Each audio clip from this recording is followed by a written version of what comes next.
হংকংয়ের কাইতাক স্পোর্টস সিটিতে আরও একবার প্রত্যাবর্তনের গল্প লিখল বাংলাদেশ। পেনাল্টি গোলে পিছিয়ে পড়ার পর দ্বিতীয়ার্ধে রাকিব হোসেনের গোলে সমতায় ফিরে 1-1 গোলে ড্র করেছে হাবিয়ার কাবরেরার শিষ্যরা। ঘরের মাঠে প্রথম লেগের মতো বুক চিতিয়ে লড়াই করলেও জয় অধরা থাকায় এই ড্রয়ের ফলে বাংলাদেশের এশিয়া কাপের মূল পর্বে যাওয়ার স্বপ্ন কার্যত শেষ হয়ে গেছে। এর আগে ঘরের মাঠে প্রথম লেগেও হংকংয়ের বিপক্ষে বুক চিতিয়ে লড়াই করেছিল বাংলাদেশ। 3-1 গোলে পিছিয়ে পড়ে 3-3 সমতায় ফিরেছিল বাংলাদেশ। তবে এরপর শেষ মুহূর্তের গোলে স্বপ্নভঙ্গ হয় তাদের। সেই ম্যাচের অভিজ্ঞতা থেকে রবিবার ম্যাচের শুরুতে রক্ষণাত্মক কৌশলে 5 ডিফেন্ডার নিয়ে খেলা শুরু করে বাংলাদেশ। ফলে প্রথমার্ধে তেমন কোনো সুযোগ তৈরি করতে পারেনি তারা, বরং আক্রমণে এগিয়েছিল স্বাগতিক হংকংই।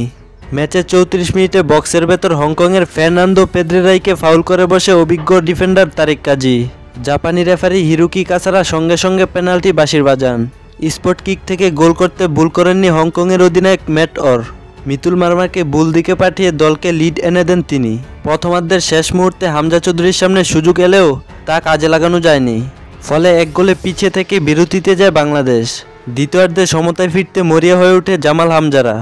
আক্রমণের দ্বার বাড়িয়ে ব্যস্ত রাখে হংকংয়ের রক্ষণভাগকে। 68 ও 71 মিনিটে ফাহিম ও জামাল ভুঁইয়া সুযোগ নষ্ট করেন।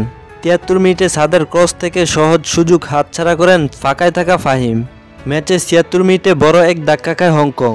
মাঝমাঠে সামিদ সোমকে ফাউল করে দ্বিতীয় হলুদ কার্ড এবং লাল কার্ড দেখে মাঠ ছাড়েন ডিফেন্ডার অলিভার বেঞ্জামিন। 10 জনের প্রতিপক্ষের উপর আরও চাপ বাড়ায় বাংলাদেশ।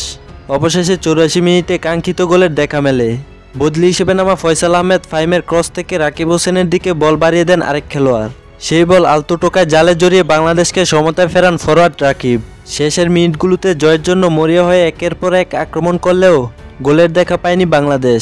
তবে প্রতিপক্ষের মাঠ থেকে পয়েন্ট নিয়ে ফেরার স্বস্তি পেয়েছে।